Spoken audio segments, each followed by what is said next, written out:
Ekuseni nje mandinibulise zikaThixo, bulisa zonke iziphathamandla zale ndlu kaThixo. Ndingumfundisi Nkohla, ukhokhela ke kwibandla laseNew General Bethesda, Apostolic Church in Zion. Siyanimema bakhonzi kwinkonzo yethu esiyobe sivala ngayo unyaka, inkonzo yethu esiyobe sibulela kuwo uThixo, sisithi Thixo kude kwaba lapha usithwele.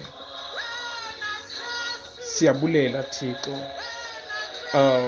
siyothi nje siyambonga uSomandla ngemisebenzi asenzele sona.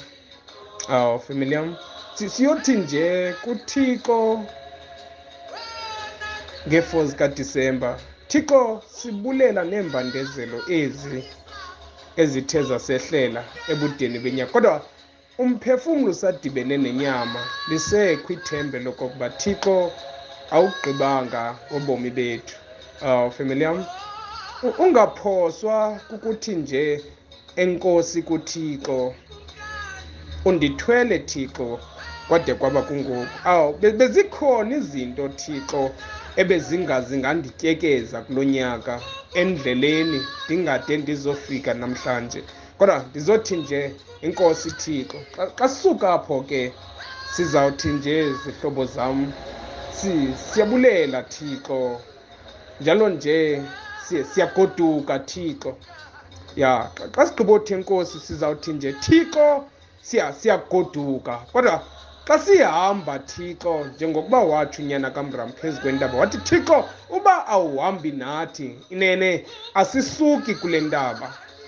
Sizawuthi nje xa sigoduka Thixo kwizimanga zendlela, Thixo uba uhambi nathi nene asizugoduka Thixo, kodwa uba ufuna Thixo sigoduke, nceda ke uhambe nathi Thixo khona ukuze sisinde kwiimbandezelo zendlela.